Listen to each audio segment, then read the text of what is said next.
Firman Tuhan hari ke-316 11 November tahun 2024 Kitab Yesaya pasal 5 ayat 21 Perikop kejahatan yang dilakukan oleh manusia. Tanggal 11 November tahun 2024 diambil dari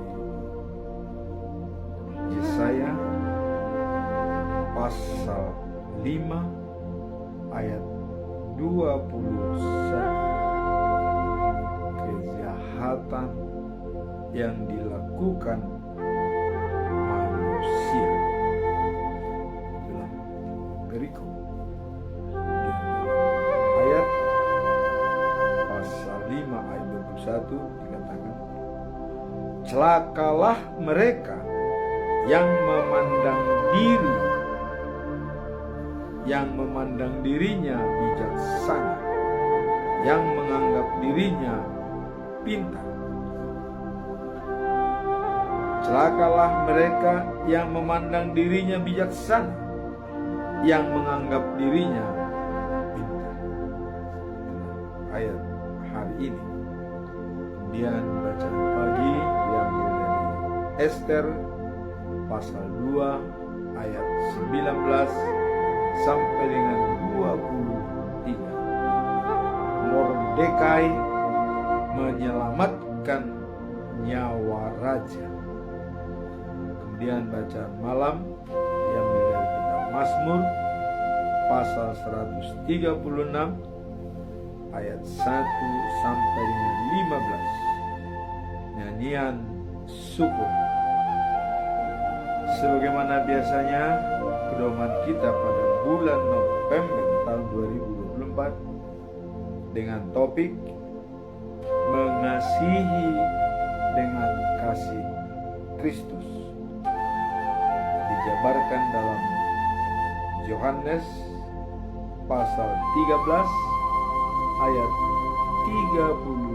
35. Dengan demikian semua orang akan tahu bahwa kamu adalah murid-murid, yaitu jikalau kamu saling mengasihi.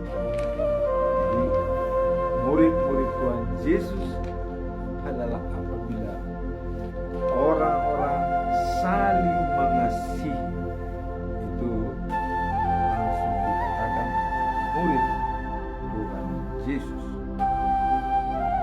Bila ini tidak dilakukan, maka mereka tidak masuk dalam murid Kristus. Artinya, bila ada seseorang malah saling membenci, saling menjelek-jelekan, atau tidak ada kasih sayang, maka mereka bukan murid-murid Kristus. Tapi apabila jikalau mereka adalah saling mengasihi, itulah yang dinamakan murid-murid Yesus.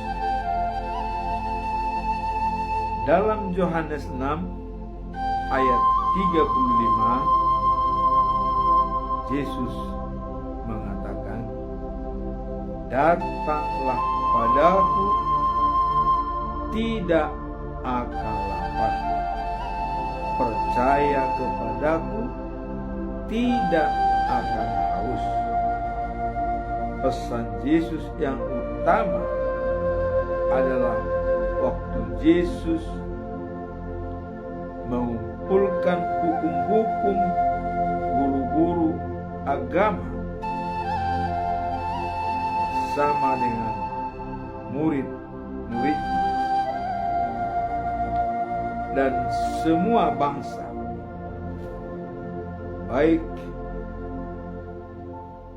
yang ditulis dalam Markus pasal 12 ayat 30 sampai 31, di mana awalnya adalah para guru-guru agama bertanya pada Yesus, manakah perintah utama dari hukum-hukum Tuhan itu? Jadi dari yang hukum ke-10 ditanya oleh guru agama, mana yang utama dari 10 hukum Tuhan tersebut? Ini memang pertanyaan untuk menjebak Yesus. Tapi Yesus menjawab yang sangat-sangat baik. Yesus mengatakan, perintah yang utama adalah dengarkanlah hai bangsa Israel. Jadi diminta untuk didengarkan hukum yang pertama. Tuhan Allah kita, Tuhan itu Esa. Jadi Yesus mengatakan kalau Tuhan itu adalah Esa, maka dikatakan cintailah Tuhan Allahmu dari segenap hatimu, dari segenap jiwamu, dan dari segenap akal budimu, serta dari segenap kekuatanmu. Jadi mencari Tuhan adalah harus utuh. Hati, jiwa, akal budi, dan kekuatan. Tidak bisa tinggal satu di antara yang disebutkan tersebut. Misalnya, kita mengasihi Tuhan atau mencintai Tuhan, tidak ikut segenap hati, hanya segenap jiwa, akal budi, dan kekuatan. Ini adalah pincang dan tidak masuk dalam kategori hukum yang utama dan yang pertama, yaitu cintailah Tuhan Allahmu dari segenap hatimu, dari segenap jiwamu, dari segenap akal budimu, dan dari segenap kekuatanmu. Kemudian dilanjutkan dengan hubungan horizontal. Kalau dengan Tuhan tadi adalah hubungan vertikal dengan Tuhan, mencintai Tuhan. Sekarang kita diharuskan untuk horizontal, yaitu dengan sesama manusia. Dikatakan, cintailah sama sesamamu seperti dirimu sendiri. Jadi semua orang yang berhubungan kita dengan dia, harus kita punya paradigma bahwa mereka juga sama dengan diri kita, mengalami kesulitan dan juga untuk mungkin hal-hal yang di luar kemampuan, ya. Nah, jadi kita harus saling mengasihi sesama seperti diri sendiri. Nah, kemudian dalam 1 Korintus 13 ayat 13, di dunia ini ada 3 yang tetap. Pertama adalah iman. Iman percaya kepada Tuhan Yesus Kristus, kepada Allah Bapa dan Rohul Kudus, ya.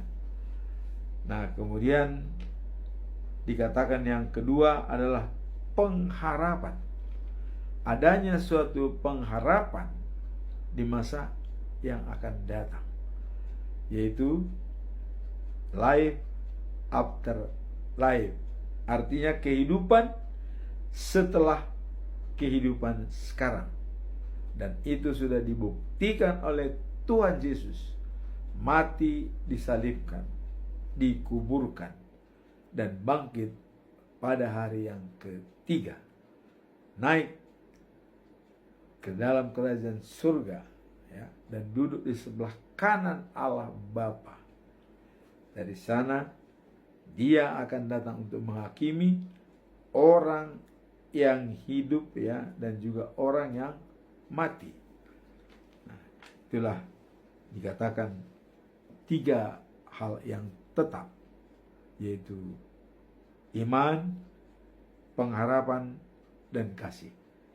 Tetapi dikatakan dari ketiga bentuk yang tetap tersebut, kasih adalah lebih besar. Mengapa kasih dikatakan lebih besar? Karena kasih bisa menutupi kesalahan, bisa menutupi dosa. Tadinya kita mau marah atau mau berbuat sesuatu, tapi karena kita kasih setia dan kasihan kepada dia, amarah tidak jadi dan menjadi hilang dengan adanya kasih. Sekarang kita masuk dalam perikop hari ini, yaitu Yesaya pasal 5 ayat 21. Kejahatan yang dilakukan oleh manusia. Bagaimana kejahatan tersebut dijalankan oleh manusia sehingga firman Tuhan untuk melarangnya dan mengatakan, celakalah kamu yang menganggap diri bijaksana dan sangat pintar. Jadi orang yang menganggap dirinya bijaksana dan menganggap dirinya pintar, itu Tuhan mengatakan celaka. Artinya dia akan mendapatkan musibah karena dia mungkin adalah keblinger, karena sudah melewati batas. Dia menganggap bijaksana padahal bukan. Dia menganggap pintar padahal masih ada orang yang lebih pintar dari dia. Nah, ini bisa menimbulkan bagi dia sebagai malapetaka. Maka celakalah, katanya, kamu yang menganggap diri bijaksana dan sangat pintar. Nah, sekarang pertanyaan, apa makna dan pesan moral dari perikop ini, kejahatan yang dilakukan manusia dalam Yesaya pasal 5 ayat 21. Coba kita lihat Dalam pasal 5 ayat 21, Allah memperingatkan kita tentang kesesatan akal dan kebodohan manusia yang condong menganggap baik sebagai jahat dan jahat sebagai baik. Jadi inilah adanya dikatakan ajaran sesat sehingga bisa membawa kecelakaan bagi manusia itu sendiri. Mengatakan bahwa baik dikatakan sebagai jahat dan sebaliknya jahat dikatakan sebagai baik. Inilah yang dikatakan orang menganggap dirinya bijaksana dan pintar hanya karena mengatakan seperti yang dikatakan dalam firman Tuhan ini, bahwa baik katanya bisa dikatakan sebagai jahat dan jahat itu bisa dikatakan sebagai baik. Nah, inilah kejahatan yang terselubung.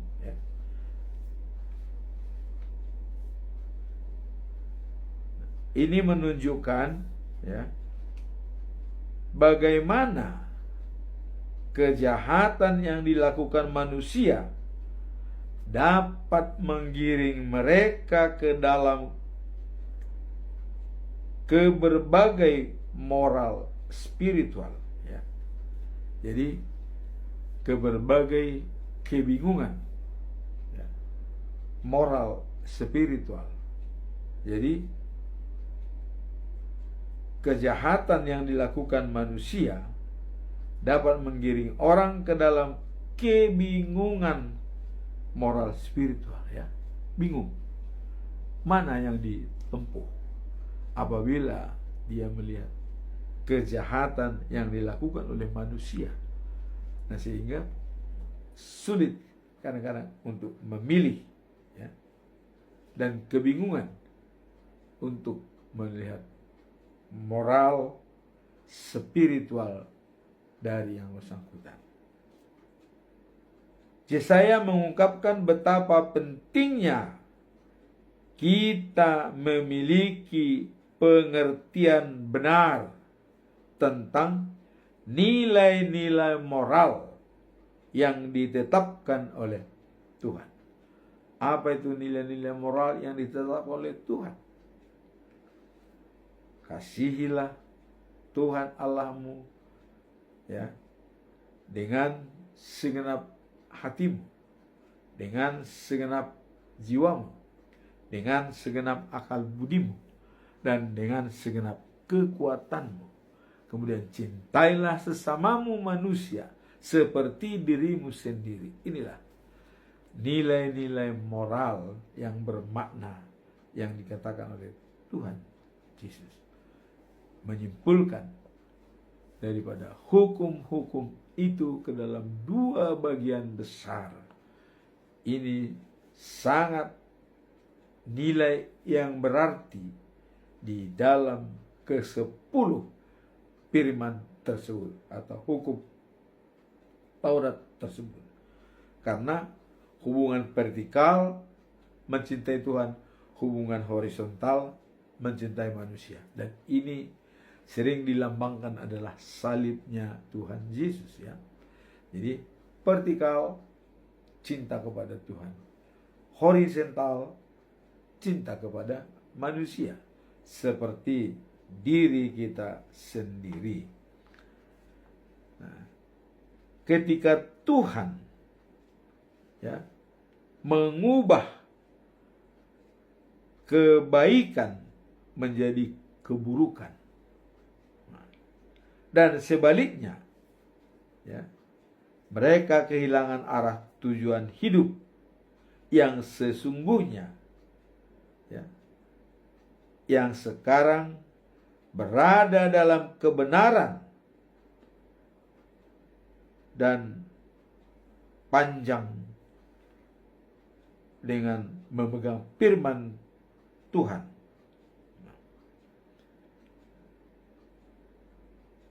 Dengan kesesatan yang diungkapkan dalam Amsal, ya. Jadi kesesatan itu sudah diungkapkan dalam Amsal, dan kebodohan, ya, dengan dapat membawa keruntuhan, artinya kerapuhan, seperti tertulis dalam Amsal 22 ayat 3 dikatakan, ya, orang bijaksana menghindar apabila melihat bahaya. Jadi orang yang bijak, ya, itu menghindar apabila melihat bahaya, ya. Tapi kalau orang bodoh, ya, berjalan terus lalu tertimpa malapetaka, artinya dia tidak mau tahu, ya. Jadi kalau dalam arti sesungguhnya perbedaan orang bodoh dan orang pintar, ya, hanya seujung rambut, ya. Kenapa saya katakan seujung rambut? Karena orang pintar berpikir dulu baru bertindak. Orang bodoh bertindak dulu baru berpikir. Nah, itulah dikatakan, saya katakan hanya seujung rambut. Orang pintar berpikir dulu, orang bodoh, ya, bertindak dulu. Jadi perbedaannya yang didahulukan adalah berpikir dan bertindak. Orang pintar berpikir, orang bodoh bertindak. Jadi dia tidak memikirkan apa kelanjutan daripada yang disebutkan tersebut. Nah, maka orang bodoh tutup mata dan mati, tapi orang bijak tahu datangnya bahaya.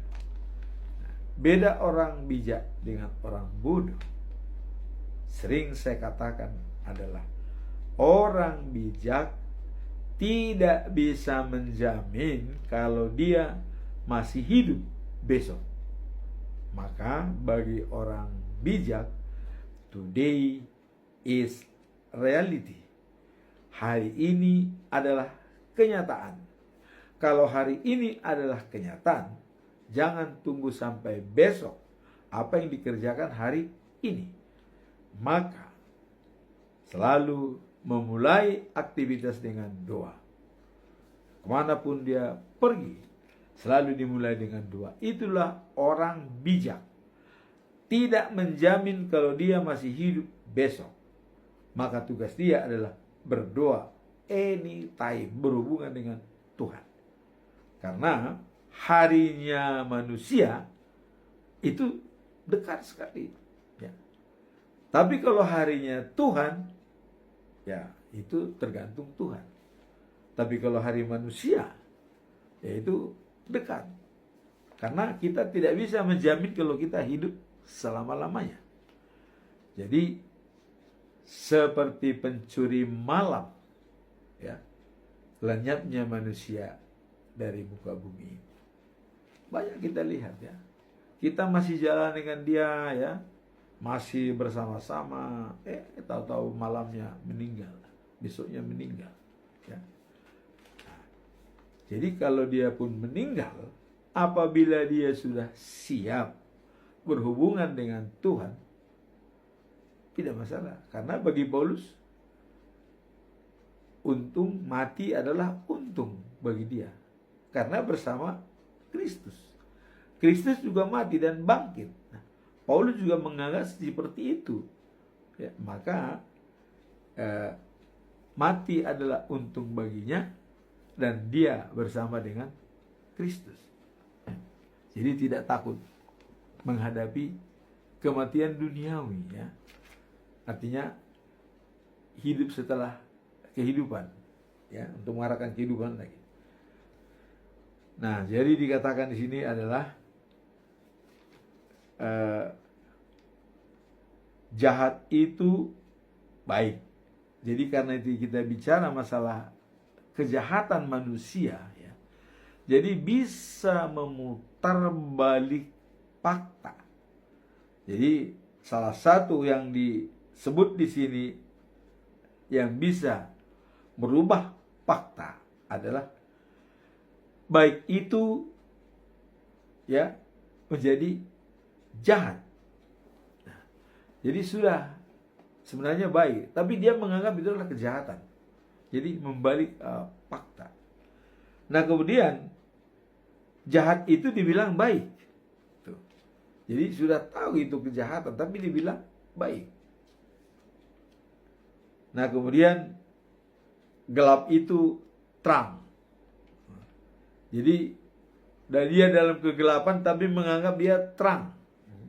Seperti Paulus waktu dalam kegelapan dia menghina murid-murid Tuhan Yesus, bahkan menganiaya, bahkan minta surat dari para imam untuk bisa menghancurkan umat Kristen pada waktu perjalanan menuju Damaskus, ya.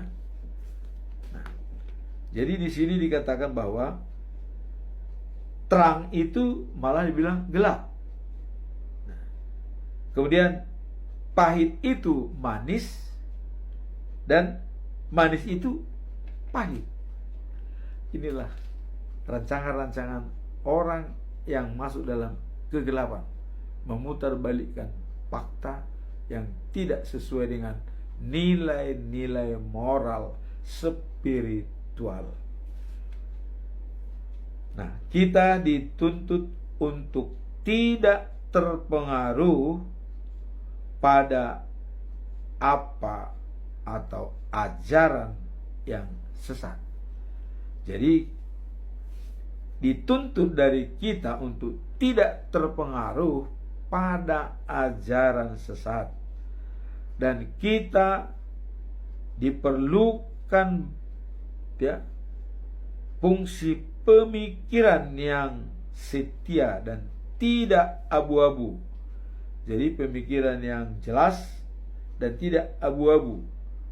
Jadi disinilah dikatakan jati diri harus jelas. Bagaimana kejelasan hati jati diri? Kita harus berpikir, siapa saya di hadapan Tuhan? Itu dulu. Siapa saya di hadapan masyarakat? Nah, kemudian siapa saya di hadapan keluarga? Terakhir, siapa saya di hadapan diri saya sendiri? Nah, inilah yang dikatakan dituntut kita untuk tidak berpengaruh pada ajaran sesat dan punya jati diri yang jelas. Ya. Jelas itu artinya kita tahu siapa kita di hadapan Tuhan, siapa kita di hadapan diri sendiri, siapa kita di hadapan keluarga, dan siapa kita di hadapan masyarakat. Bahkan di hadapan alam semesta. Itu harus kita jabarkan. Kalau dari semuanya itu menyatakan kebaikan kepada kita, berarti kita sudah berhasil menerima ajaran-ajaran yang tidak terpengaruh pada ajaran yang sesat. Itulah kejahatan manusia yang bisa memutarbalikkan fakta, ya, dan bisa menciptakan saksi palsu. Ya. Sehingga dengan menghadirkan saksi palsu, maka seseorang dapat dihukum mati sampai mati. Ya. Nah, jadi apabila sudah ada saksi berdusta, ada 2 orang, padahal itu rekayasa, dia hukuman bisa menjadi mati. Itulah bahayanya orang bersaksi palsu. Nah, sekarang kita masuk dalam bacaan pagi, yaitu diambil dari kitab Ester pasal 2 ayat 19 sampai 23. Mordekai menyelamatkan nyawa raja. Siapa Mordekai? Mordekai sudah kita terangkan adalah seorang Yahudi, ya. Dan dia buangan di Babel. Tapi walaupun dia buangan di Babel, dia tetap menghormati Tuhan. Dia tetap sayang pada Tuhan. Nah, dan ada anak angkat dia yang sudah menjadi Ratu Ahasiweros, yaitu Ester. Nah, jadi sekarang kita lihat apa peran daripada Mordekai, bahwa dia bisa menyelamatkan nyawa raja. Ini bermula pada saat Ester sudah menjadi istri Ahasiweros, ya. Nah, kemudian Mordekai ada di kalangan istana. Ya, ini mungkin ya kita tahu ya, kalau ada anak dia sebagai ratu, ya, tentu ada keluarganya dan itu bisa ditempatkan dekat dengan istana, mendapat kehormatan. Nah, kemudian dengan dia di istana, Mordekai, dia melihat ada 2 orang pegawai tinggi istana hendak membunuh Mordekai. Nah, ini intelijen yang bagus. Artinya dia bisa menyimak apa yang terjadi. Nah, sehingga dengan melihat ancaman tersebut, ya, Mordekai, ya, menyampaikan kepada Ester, ada 2 orang hendak membunuh Raja Ahasiweros. Akhirnya sampailah itu di telinga sang raja. Begitu sampai kepada raja, perintah tangkap dan selidiki. Jadi setelah diselidiki oleh Raja Ahasiweros, ternyata benar informasi dari Mordekai dapat dipercaya.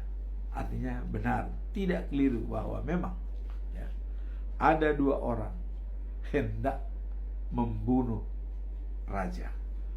Dan setelah itu, setelah sampai kepada raja, raja langsung bertindak dan kedua orang tersebut dihukum gantung. Tidak ada ampun bagi raja dulu ya, terutama Raja Ahasiweros, langsung digantung. Yang dua orang yang merencanakan untuk membunuh dia. Nah, kemudian rencana itu semua diketahui Mordekai, dan ia segera menyampaikan kepada Ester. Jadi karena Ester adalah anak angkat daripada Mordekai yang sudah dianggap sebagai anak kandung, diberitahukan kepada Ester. Nah, sehingga dengan demikian diselidiki raja, ya, maka nyata bahwa laporan itu benar. Jadi Mordekai tidak mengada-ada. Dia menyampaikan laporan sesuai fakta dan data. Nah, setelah orang itu ditanyai dan memang benar ingin membunuh raja, maka berdua langsung dibawa ke tiang gantungan untuk dihukum gantung. Ya. Nah, inilah kebaikan dari Mordekai sebagai orang Yahudi dan ayah angkat dari Ratu Ester, ya. Nah, dan dari kejadian itu raja semakin sayang pada Ester dan Mordekai. Jadi artinya raja sudah menganggap walaupun Ester dan Mordekai orang Yahudi, tapi dia benar-benar membela raja dalam situasi yang tertekan. Maka Raja Ahasiweros menghargai dan semakin sayang kepada istrinya Ester, ya. Nah, yang membuat ya orang lain dan pejabat-pejabat istana menjadi iri, ya. Artinya sakit hati. Begitu diperlakukan mereka dengan baik, ada orang istana yang sakit hati. Namanya adalah Haman, ya. Jadi yang namanya Haman, ya, sebagai perdana menteri, ya, di Persia, perdana menteri dari Raja Ahasiweros, dia merasa terusik dengan diangkatnya Mordekai sebagai pegawai tinggi di istana, dan anak angkat dia Ester menjadi istri daripada raja.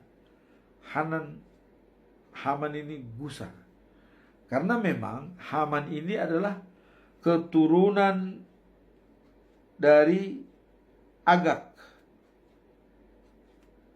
Jadi Agag ini dari umat Amalek, ya, yang sudah diperangi oleh bangsa Israel.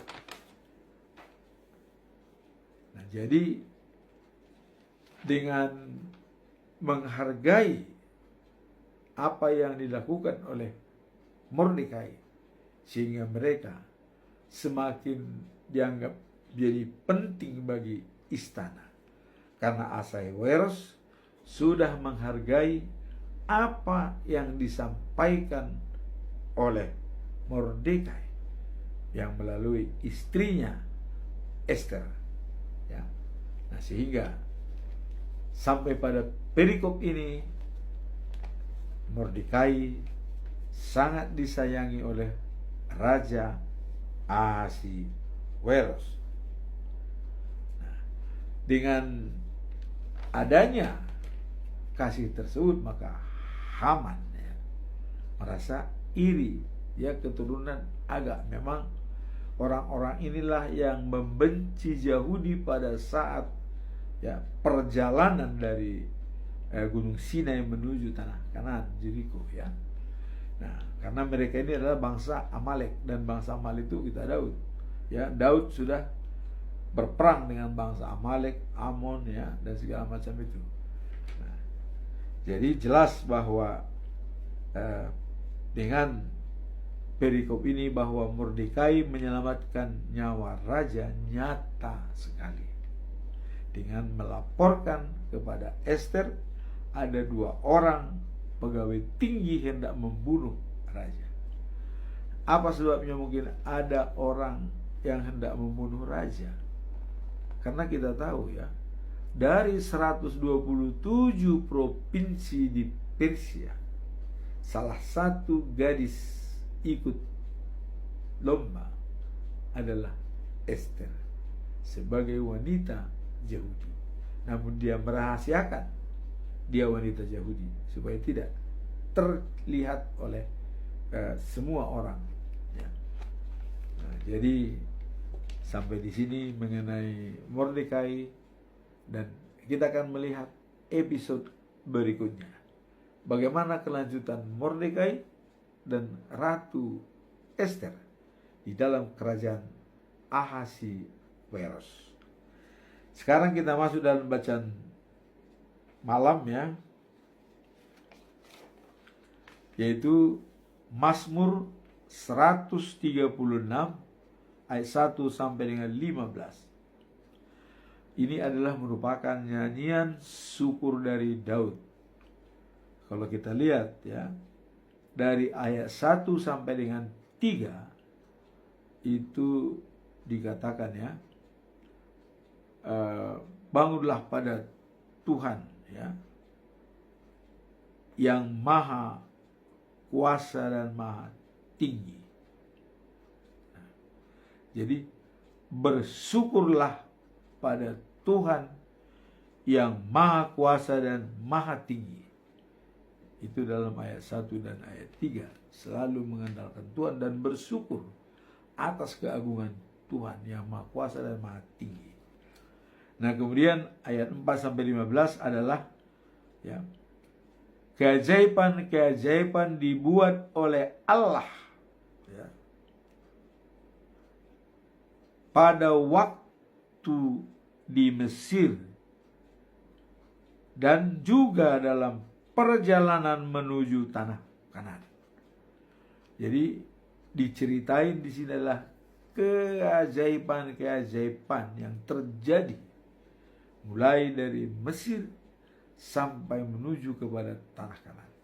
Nah, kalau kita lihat keajaiban-keajaiban itu ya, di Mesir tulah itu sampai ada 10 ya.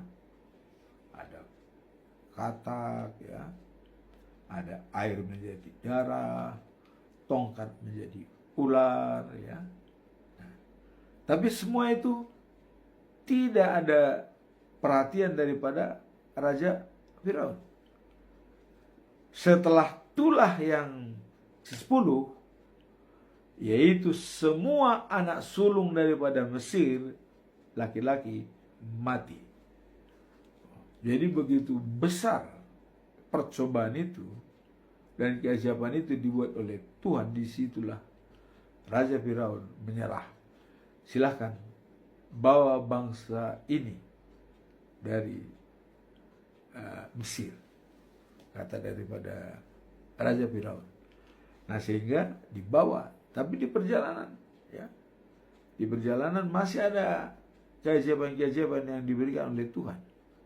Nah, dan Raja Farao dia merasa tidak sudi membiarkan bangsa Mesir pulang pergi ke tanah Kanaan. Jadi Firaun merasa, wah, seolah dia menjadi bangun kembali. Kenapa saya biarkan mereka pergi Jadi sudah berkurang budak-budak dia untuk mengerjakan pekerjaan di Mesir. Disusul, ya. Tapi Raja Musa dan kawan-kawan bangsa Israel itu sudah sampai ke tepi laut, ya. Sudah sampai ke tepi laut, ya. Nah, mereka sudah dikejar oleh Raja Firaun. Tapi mereka, bagaimana mereka harus pergi? Karena ada laut yang menghalangi. Inilah keajaiban yang benar-benar kelihatan sangat sempurna dibuat oleh Tuhan, ya. Coba kita lihat. Musa diperintahkan oleh Tuhan untuk membentangkan tongkatnya supaya air laut terbelah dua dan mereka bisa lewat dari dasar laut. Coba, itu terjadi. Setelah mereka lewat semua, udah sampai ke daratan sana, Raja Firaun mengejar mereka dengan keretanya, banyak sekali dengan tentara-tentara yang kuat. Dikejar. Setelah Musa sampai di seberang, ya, laut, maka tongkatnya tadi yang tadinya dibentangkan ditarik kembali. Akhirnya laut bersatu dan Raja Firaun berikut panglimanya dan tentaranya mengejar dari belakang, mati dikurung oleh ombak atau air. Nah, kemudian di Mesir, ya tadi sudah turun. Nah, kemudian di perjalanan, ya, bangsa Israel bersungut-sungut, ya, dan meminta makan daging, ya. Mereka minta, dan bahkan mereka mengancam Musa. Musa, katanya, kami waktu di Mesir tenang, katanya, banyak makanan, banyak ini, banyak itu, katanya, tidak seperti ini, katanya. Memang sebagian bangsa Israel pasti hidupnya tenang di Mesir. Tidak semua mungkin yang kehidupannya menderita, ada. Nah, orang-orang yang merasa hidup senang di Mesir, dia menuntut, loh, Musa, kalau kami di Mesir itu makan roti, daging, apa lengkap, katanya. Akhirnya Tuhan mendatangkan manna dari langit dan burung puyuh untuk dimakan oleh umat Israel di perjalanan menuju tanah Kanaan. Nah, kemudian ada lagi keajaiban di perjalanan dibuat waktu mereka, ya, kehausan, tidak ada minuman, maka Musa minta minum. Musa menyampaikan kepada Tuhan, dan Tuhan merintahkan kepada Musa, bicaralah dengan batu itu, kemudian pukul batu itu, maka air akan keluar. Nah, di sini ada kesalahan Musa, ya. Harusnya dia berbicara dulu pada batu itu, baru dipukul. Ini enggak, langsung main pukul. Apakah air keluar? Keluar air, karena Tuhan sudah mengatakan. Cuman, ya, ini kurang baik. Harusnya, karena Tuhan itu ada di setiap tempat dan ruang. Kalau dia berbicara dengan batu itu, padahal di batu itu ada Tuhan, maka kejadiannya sangat indah. Tapi Musa, ya, karena saking emosinya kepada bangsa Israel yang minta minum, seolah-olah dia juga menyampaikan kalau di Habata itu hajagoan, ya, siapa raja di sini, kira-kira begitu. Nah, karena dia sudah dapat pesan dari Tuhan dan pasti terjadi. Cuman pesan itu tidak dilaksanakan dengan baik. Maka dipukullah batu, air keluar, dan mereka sangat senang. Ya.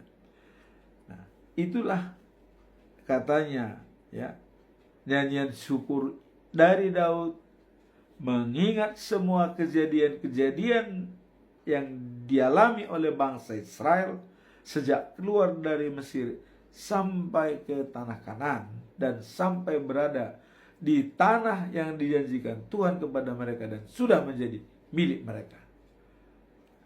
Nah, maka, ya, dengan melihat latar belakang bangsa Israel keluar dari Mesir, dan itulah yang dikatakan oleh Daud, selalu kita mengucap syukur, ya.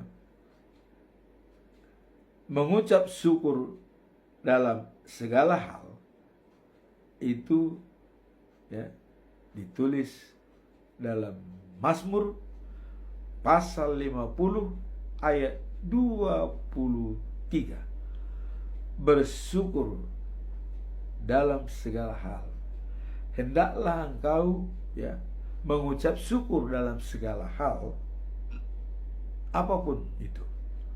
Apakah senang, apakah murung, pokoknya tetap kita bersyukur apapun terjadi, dan memberikan lapang diri kita untuk jalan Tuhan, untuk kedatangan Tuhan. Kita berikan diri kita lapang kepada jalan Tuhan. Nah, itulah dikatakan mengucap syukur dalam segala hal, ya. Pasal Mazmur 50 ayat 23. Dan memberikan jalan lapang kepada Tuhan di dalam diri kita. Nah, seperti tertulis dalam ayat 1 sampai dengan 3, Daud, ya, bersyukur kepada Tuhan sebab Ia baik. Ini yang disampaikan Daud, sebab Ia baik, maka kita bersyukur kepadanya. Nah, kemudian kasih-Nya kekal abadi. Wah, ini kasih-Nya kekal abadi. Nah, kemudian bersyukurlah kepada Allah yang Maha Esa, ya. Kasih-Nya kekal abadi. Kemudian diulangi lagi, bersyukurlah kepada Tuhan yang Maha Tinggi, ya. Jadi bersyukur kepada Tuhan sebab Ia baik. Nah, kemudian kasih-Nya kekal dan abadi. Jadi kita bersyukur kepada Tuhan karena kasih-Nya baik, dan juga kasih-Nya kekal dan abadi. Nah, kemudian dikatakan lagi, bersyukurlah kepada Allah yang Maha Esa. Artinya satu-satunya Allah, tidak ada duanya. Kita bersyukur kepadanya.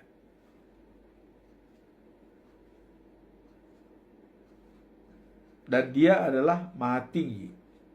Dan dikatakan kasih-Nya kekal abadi. Nah, beginilah firman Tuhan yang Maha Esa dan Maha Tinggi, dan kasih-Nya kekal dan abadi. Nah, jadi kita selalu bersyukur dalam situasi apapun yang kita hadapi, karena itulah yang membuat kita menjadi bisa kuat dalam penderitaan atau dalam mengalami kesulitan apapun yang kita hadapi, apabila kita tetap mengandalkan Tuhan, karena Dia Maha Esa, Maha Tinggi, dan Maha Kuasa, ya. Tentu Dia tidak akan melupakan kita. Inilah firman Tuhan pada hari ini, ya, yang dilihat dari pertama tadi kesalahan manusia, yang kedua adalah Mordekai menjadi penyelamat raja orang Yahudi, dan ketiga selalu mengucap syukur dalam segala hal. Apapun yang kita alami, bagaimanapun besarnya penderitaan kita, selalu mengucap syukur kepada Tuhan, karena Tuhanlah yang mampu menyelesaikan perkara-perkara yang kita hadapi. Demikianlah firman Tuhan. Semoga firman ini semakin mendalam pada diri kita masing-masing. Amin. Tuhan memberkati.